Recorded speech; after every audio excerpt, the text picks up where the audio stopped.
Bonsoir mesdames, bonsoir messieurs, bienvenue à Dites-moi tout.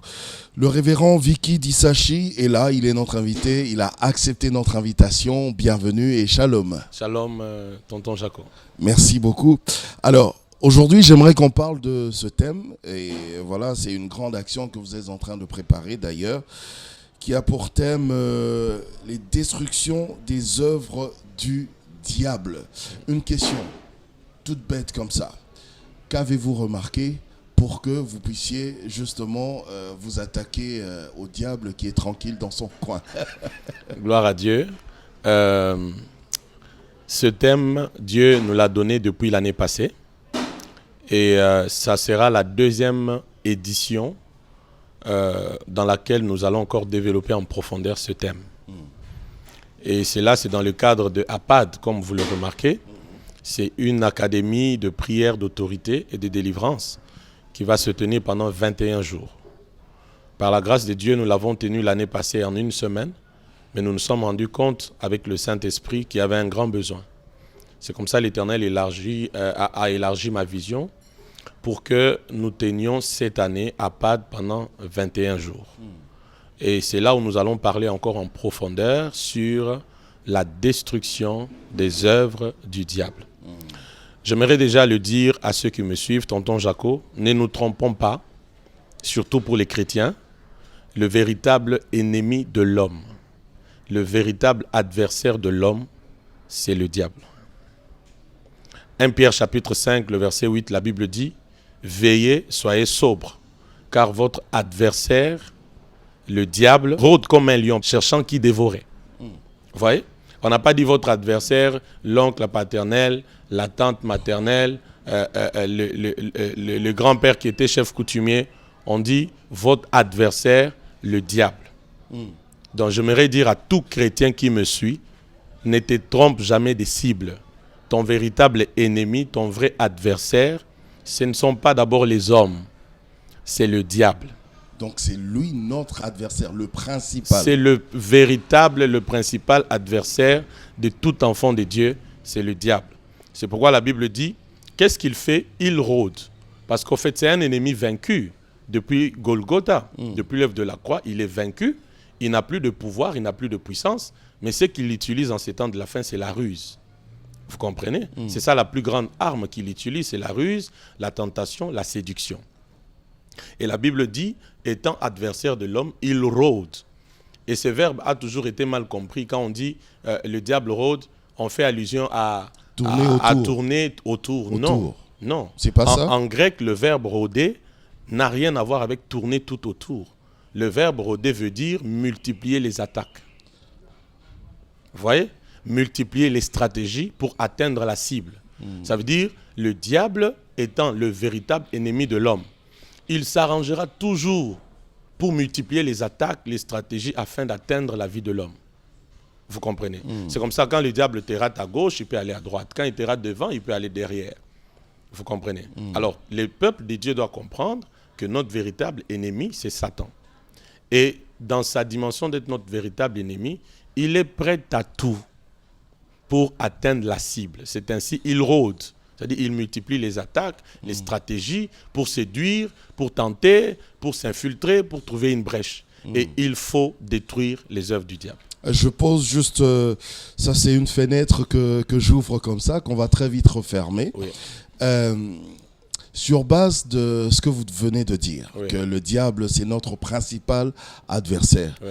Pourquoi alors passons-nous le temps à aller chez des féticheurs, chez des marabouts, des gens comme ça, pour soit le succès, soit l'argent, soit l'émergence, sachant que lui, c'est notre adversaire, donc il ne peut jamais nous aimer, même s'il nous donne tout l'argent du monde.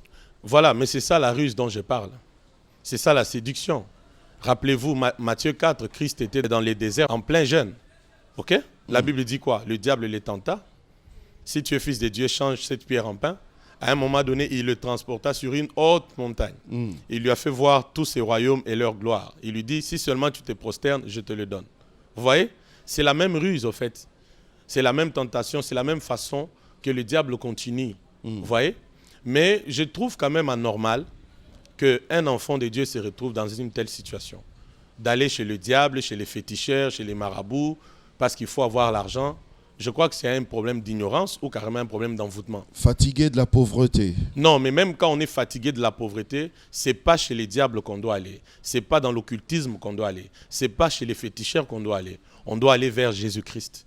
C'est lui qui a dit « Venez à moi, vous tous qui êtes fatigués et chargés, je vous donnerai du repos. » Jésus n'a jamais dit qu'il est fatigué de nos problèmes. Jésus n'a jamais dit que nos problèmes le dépassent. Jésus n'a jamais dit qu'il n'a pas assez de puissance pour régler à nos problèmes. Vous voyez? D'ailleurs, regardez, il se propose, il dit « Venez, venez, venez. » Je ne sais pas quel nombre de problèmes tu as, quel nombre d'attaques tu as. Venez, venez. Parce que Jésus n'est pas seulement un faiseur de miracles, mais c'est un provocateur de miracles aussi.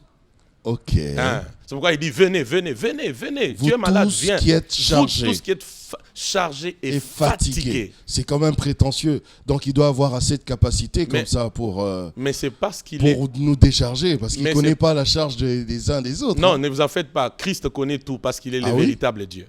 Amen. Rappelez-vous, Jean chapitre 1er, 48 à 51. Rappelez-vous l'histoire de Philippe, Nathanaël et tout ça. Il dit, depuis que tu étais sous les figuiers, je t'avais vu. Je t'avais vu.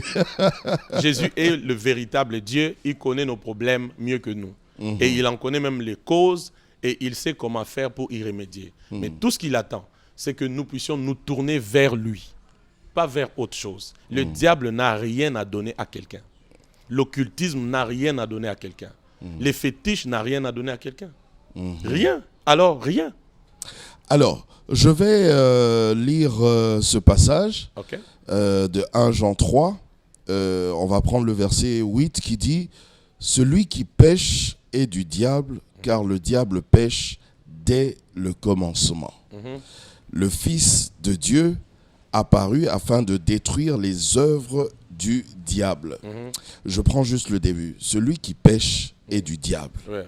car le diable pêche dès le commencement. » Oui, mais c'est clair. C'est fort quand même, hein?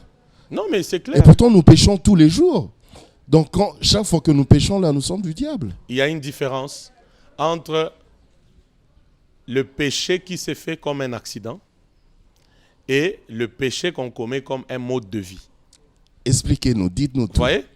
Parce qu'en fait, pour un chrétien, le péché doit être comme un accident. Ça veut dire, vous comprenez le contexte accident. Quelque chose qui n'était pas prévu. Voilà.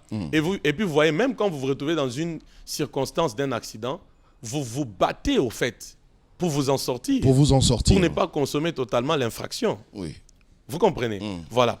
Pour un chrétien, on peut parler, on peut parler du péché comme un accident, mais pas comme un mode de vie où volontairement tu mens, consciemment tu es impudique, volontairement tu voles, volontairement tu es ceci, tu es cela. Non. C'est là où la Bible dit, car celui qui pêche est du diable. Ça veut dire celui qui a pour pécher comme mode de vie. Mode de vie. Celui-là s'identifie au diable. Il y a des gens comme ça? Il y en a. Il y en a. Parce que le diable a péché dès le commencement. Et le commencement, c'était où? C'était en Éden. Mais pour les deux cas, Ouais. que ce soit pour les cas d'accident, on va dire péché accidentel, que ce soit pour celui qui a le péché comme mode de vie, pour les deux cas, faut-il une délivrance? Je ne peux pas dire ici qu'il faut une délivrance pour les deux cas. Ou juste une repentance, c'est bon. Pour les premiers cas, oui. Pour les premiers cas, il faut confesser son péché. Déjà encore, j'ouvre une parenthèse, je ferme. La confession de péché et la repentance, c'est des choses différentes. Mais ce n'est pas les sujets d'aujourd'hui. Mais ce que je vais dire... Aidez-nous quand même à comprendre avant d'évoluer. Mais ce que je vais seulement dire, oui. Celui qui s'est retrouvé dans le péché comme un accident doit confesser son péché, croire au pardon de Dieu et se pardonner à soi-même, ensuite prendre la décision pour ne plus revenir. Mais celui qui est dans le péché comme un mode de vie, il n'y a pas d'autre chemin. Il a besoin de la délivrance. Et cette activité à PAD pendant 21 jours est pour cette personne-là, qu'elle vienne pour recevoir sa délivrance. Alors, parce que le péché est bon, mais dans le péché, il y a la mort. C'est pourquoi la Bible dit, les salaires du péché, c'est quoi? C'est la mort. Pour ce cas, c'est quand même difficile, révérend, parce que celui qui a le péché comme mode de vie, très souvent, ne se connaît pas lui-même en tant que pécheur. Mais la voix de Dieu est en train de parler par moi. Parce que c'est déjà son style de vie, c'est en lui. Oui, mais c'est son style de vie, un style de vie impur. Un style de vie impur. Là où il y a l'impureté, il y a l'impureté. Là où il y a des immondices pourris, ça sent. Quand on vit dans le mal, on sait qu'on vit dans le mal. Mais il y a des gens, ils vivent tellement dans les mauvaises odeurs qu'ils ne le sentent même plus. Hein. Mais je crois que, vous savez, la conscience de l'homme, qui est une dimension dans l'esprit de l'homme. Parce que dans l'esprit de l'homme, il y a aussi la conscience. Vous voyez? La conscience, à un moment donné, parle à l'homme pour lui dire, tu n'étais pas comme ça, tu es allé trop loin, reviens. Et je veux que ceux qui me suivent entendent cette voix-là. C'est une voie de sortie. Et que le diable ne te fasse jamais croire que tu as atteint le point de non-retour. Car Jésus peut toujours te récupérer et faire de grandes choses avec toi. Rappelez-vous de cette femme qu'on a trouvée en flagrant délit. On l'a amenée vers Jésus. Humainement parlant, on pouvait la lapider et tout ça. Mais ce jour-là, à cause de Jésus, elle a été justifiée et son cas a été traité. Et Jésus attend de sauver ces personnes. Son nom, c'est qui? Jésus veut dire quoi? C'est lui qui sauve. Okay. Donc jusqu'aujourd'hui, il veut sauver et il va sauver. Vous parlez de celui qui a le péché comme mode de vie, mais il y a aussi autre chose, parce qu'on parle ici des œuvres du diable.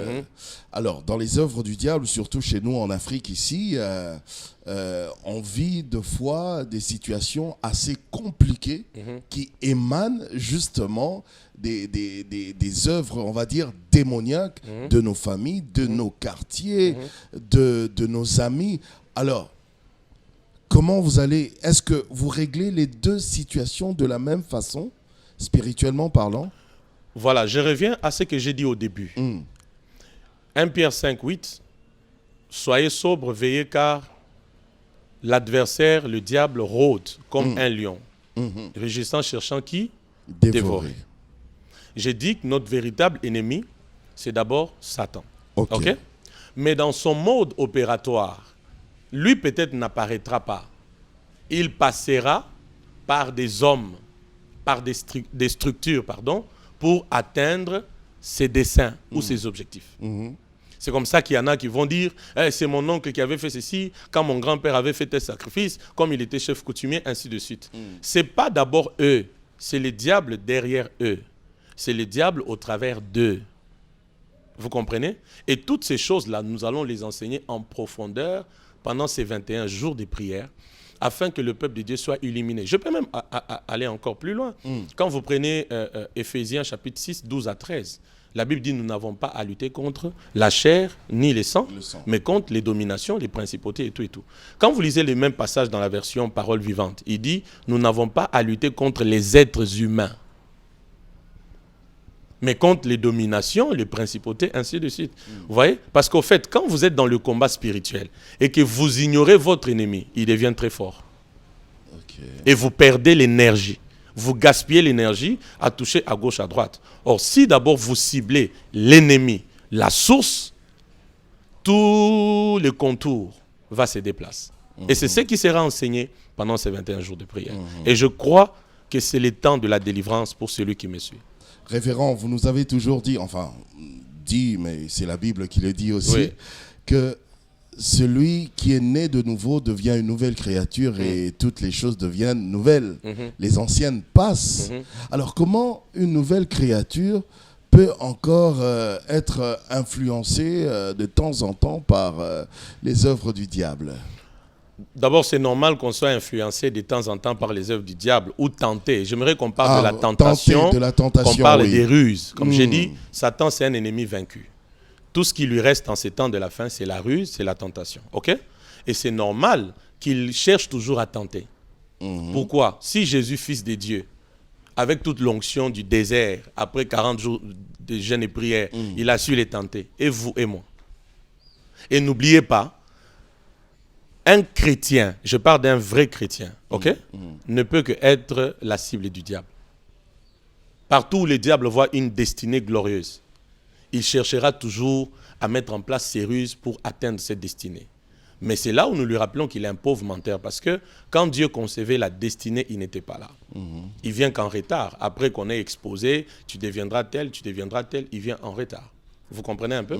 Alors, nous devons maintenant comprendre que dans sa dimension des rusés, des tentateurs, il va que manigancer beaucoup de choses afin de vouloir trouver une brèche, au fait, dans la vie des enfants de Dieu. C'est pourquoi j'insiste encore, je ramène le peuple de Dieu à cette grande activité, dans laquelle nous allons expliquer vraiment en profondeur toutes ces choses, afin que nous soyons réellement des personnes qui veillent et des personnes sobres, pour que dans toute la multiplication des attaques, des stratégies du diable pour nous atteindre, qu'ils ne puissent pas nous atteindre, qu'ils ne puissent pas atteindre nos couples, nos familles, nos affaires, pourquoi pas même la nation. Cela est possible. Ok. Alors, ce sera comme ça du 9 au 28 février prochain, de 17h à 20h. Donc, ce sera tous les jours, pratiquement. Exactement. Nous serons là tous les jours, 17h juste à 20h juste, du 9 février au 28 février, à l'église Sanctuaire de Gloire Internationale. C'est là où nous aurons APAD, donc, qui est l'Académie de prière d'autorité et de délivrance, avec thème destruction des œuvres du diable dans la deuxième partie. Donc, ça sera des moments très, très, très, très glorieux. Parce que Dieu veut que quelqu'un accède à sa délivrance totale et permanente. Avant même de continuer, je suis attiré par justement cette académie, APAD, l'Académie de prière d'autorité et de délivrance. D'où est venue justement cette inspiration, cette idée au fait? Elle est venue du Saint-Esprit. Elle peut venir de qui? Du Saint-Esprit. Elle est venue du Saint. Même quand vous voyez là, vous voyez que ça, c'est du nouveau. Du Saint-Esprit. APAD. C'est venu du Saint-Esprit. Dieu m'a fait comprendre qu'il faut créer une structure dans laquelle les enfants de Dieu viennent pour être réenflammés dans la prière. Vous voyez? Pour grandir dans l'autorité spirituelle, parce qu'il n'y a que ceux qui ont l'autorité qui règnent. En ce siècle-ci, tu n'as pas d'autorité, tu ne règnes pas. Tu ne règnes pas. Tu ne gouvernes pas, tu ne contrôles pas. Et tu vas subir au lieu de faire subir ou d'influencer. Mais aussi, un cadre où tous ceux qui ont des problèmes spirituels viennent pour recevoir leur délivrance. Vous voyez, tonton Jaco, même Jésus-Christ lui-même, pendant son ministère sur la terre, il a mis de l'emphase sur le ministère de la délivrance. Actes chapitre 10, le verset 38, il dit, la Bible dit, vous savez comment Dieu a oint d'esprit et de force Jésus-Christ de Nazareth qui allait de lieu en lieu, guérissant les malades et délivrant tous ceux qui étaient sur l'empire du diable. Christ lui-même, Luc 4, 18, quand il commence le ministère, dit, l'Esprit du Seigneur est sur moi. Il m'a oint pour annoncer une bonne nouvelle aux pauvres, mais aussi pour annoncer une libération aux captifs. Ok. Vous voyez? Comme le Père m'envoie, je vous envoie. Faites les œuvres que j'ai faites, faites-en de plus. Donc nous devons continuer ce que Jésus a fait. Et il y a plusieurs personnes qui ont besoin de délivrance. Et ce programme est pour vous. Mais là, vous parlez d'une académie. Une académie, c'est un peu comme une école. C'est pour apprendre. Bien sûr. Mais donc on apprend. Les gens vont apprendre à comment être délivrés. On va apprendre toutes ces choses et puis on va démontrer ça. Okay. C'est la bonne manière, c'est on enseigne et puis on démontre. On enseigne, on fait la pratique. Donc, donc l'apprentissage suffit pour que la personne soit délivrée. Oui, ça veut dire qu'on va tellement enseigner pour d'abord enlever l'ignorance. Parce que vous voyez, l'ignorance n'est pas seulement le manque de connaissances. L'ignorance, c'est aussi le fait d'être mal informé. Ok. Vous voyez. Donc, nous allons apporter la connaissance.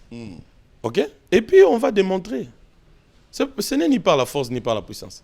C'est par l'Esprit de l'Éternel. On va démontrer comment facilement les démons peuvent quitter les corps, comment facilement quelqu'un peut être délivré. Et ça sera fait. Nous sommes dans l'école de Jésus. Jésus n'enseigne pas seulement, mais il démontre ce qu'il a enseigné. Okay. Rappelez-vous, quand il était dans les temples, il enseignait, pouf, il se rend compte qu'il y a une femme qui a un dos courbé. Il dit, j'ai trop enseigné, j'arrête d'abord. Je dois m'occuper de ça, ça permettra d'ailleurs à l'enseignement de bien continuer. Il regarde comme ça, il la tient par la main, sois délivré de ton infirmité. Vous voyez? Donc on enseigne on démontre ce qu'on a enseigné parce que notre royaume ne consiste pas en parole, mais en démonstration d'esprit et de puissance. Alors, puisque en même temps vous êtes également prophète de l'Éternel, est-ce qu'il y aura aussi le côté prophétique qui va intervenir? Non, mais vous savez, tout ça, ça ne peut pas manquer. Ou parce mieux, que, d'ailleurs, le prophétique, est-ce important dans le service de délivrance? Très important. Les prophétiques, c'est un grand raccourci pour la délivrance. Ah oui? Oui, parce que si vous n'avez pas une parole de connaissance qui vous dit il y a tel démon, il y a tel problème, ou une vision, Dieu vous montre que le démon est caché telle place, vous allez perdre le temps. Mais quand le prophétique est là, la délivrance qui peut prendre en temps réel 1 heure, 2 heures du temps, dans 2 minutes, le démon peut partir.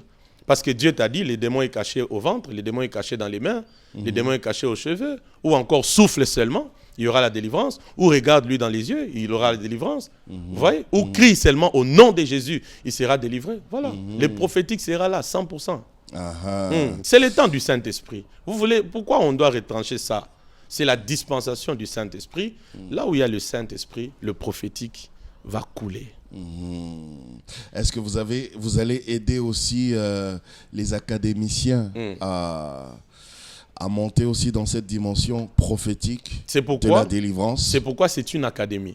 Je vais enseigner et révéler des grands secrets qui vont non seulement rendre les gens libres, mais pour qu'eux aussi, à leur tour, aillent rendre les autres libres.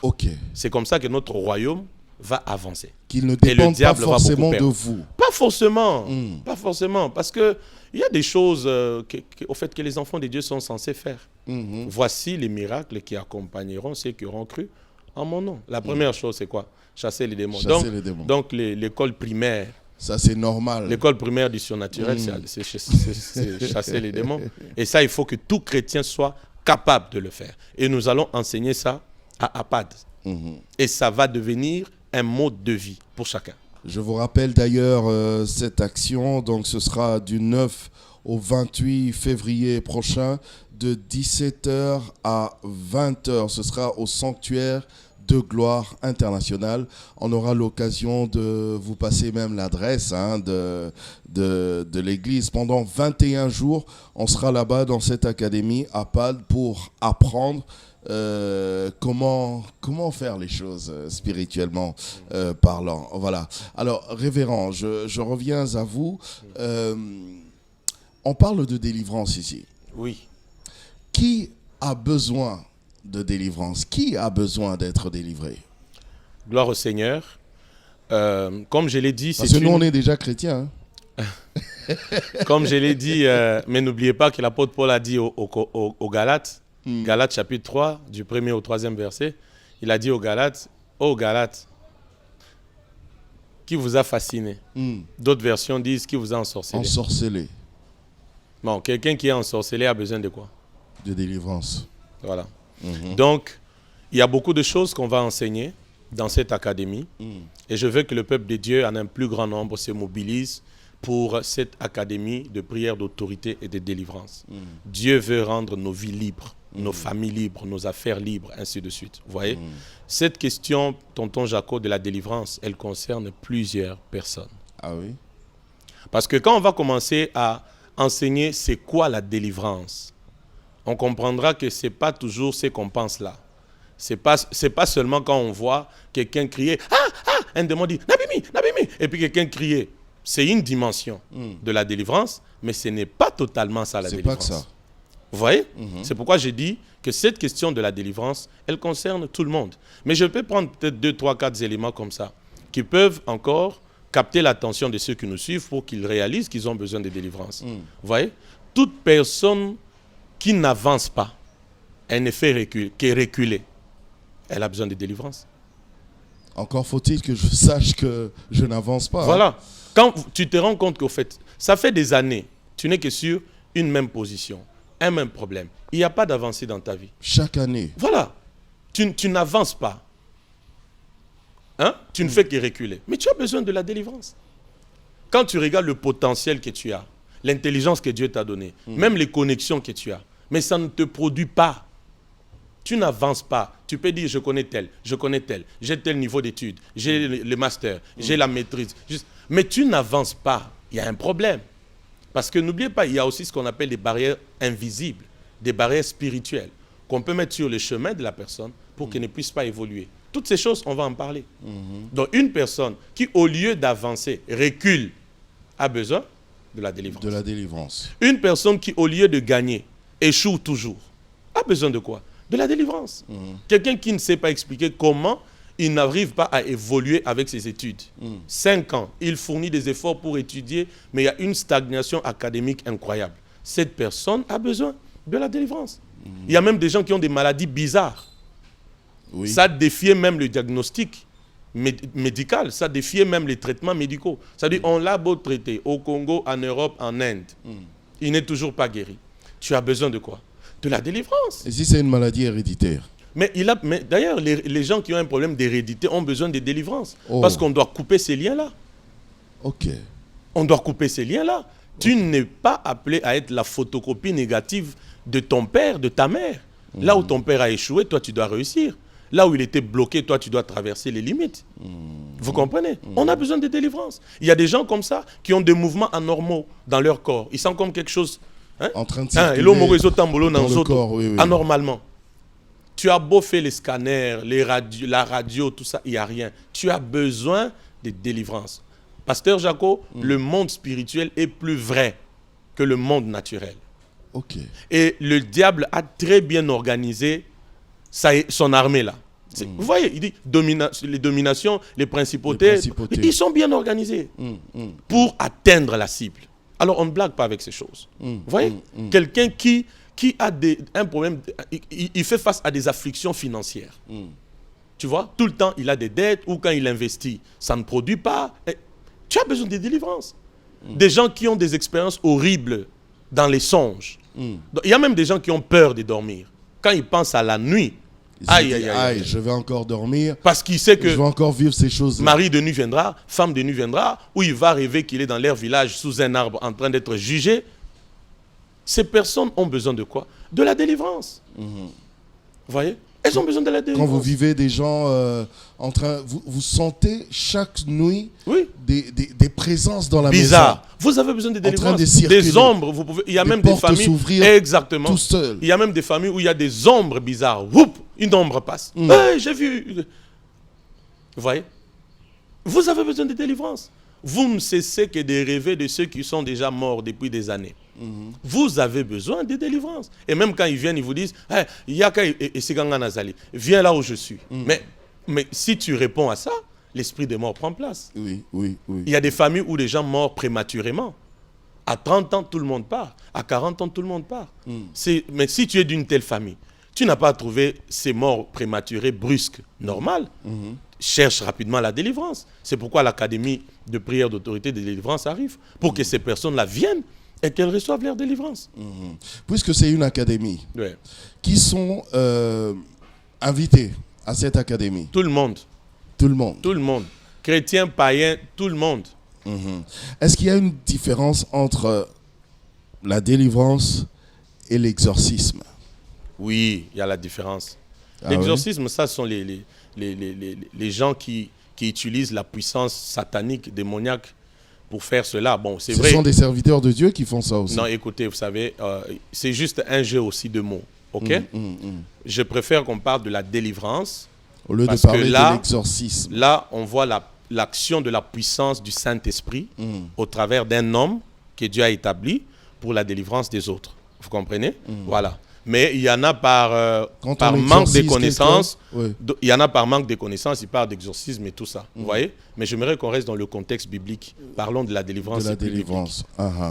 Pendant 21 jours, il y aura 3 orateurs, à part vous évidemment. Oui. Qui sont les 2 orateurs? Gloire à Dieu. Il y a l'apôtre King James, qui est d'ici, à Kinshasa. Lui, c'est un homme que Dieu utilise beaucoup aussi dans le domaine de la délivrance. Il nous parlera sur beaucoup de choses. Il a même sorti un livre sur la sorcellerie. Alors, on a besoin de connaître toutes ces choses-là. Aujourd'hui, on a des chrétiens dans le milieu professionnel où il travaille. Il a peur de son chef parce qu'il est occultiste. Il a peur de son collègue proche parce qu'il est dans la franc-maçonnerie. Mais entre nous soit dit, qui devait avoir peur de l'autre? Ce n'est pas le chrétien. C'est le païen, l'occultiste là, qui devait avoir peur du chrétien. Mais pourquoi les chrétiens ont peur? Parce qu'il y a l'ignorance. Toutes ces choses, on va les enseigner. Il y a aussi un orateur qui va nous venir de très loin, de Lubumbashi, l'apôtre Patrick Yave, un grand homme de Dieu qui fait un grand travail sur Lubumbashi. Il a aussi ce manteau pour enseigner ces choses. Il a ce manteau, cette autorité pour la délivrance. Donc, ce n'est pas en vain que le choix a été fait sur ces hommes de Dieu par les billets du Saint-Esprit. Parce qu'ils seront des canaux de bénédiction pour le peuple de Dieu. Et j'aimerais que Kinshasa se mobilise et qu'ils prennent rendez-vous avec nous du 9 au 28. Vous voyez, cet homme de Dieu ne vient pas au loin juste comme ça. Non, non, non, non, non. Et je crois que pendant ces 21 jours, Dieu va traiter tous les cas.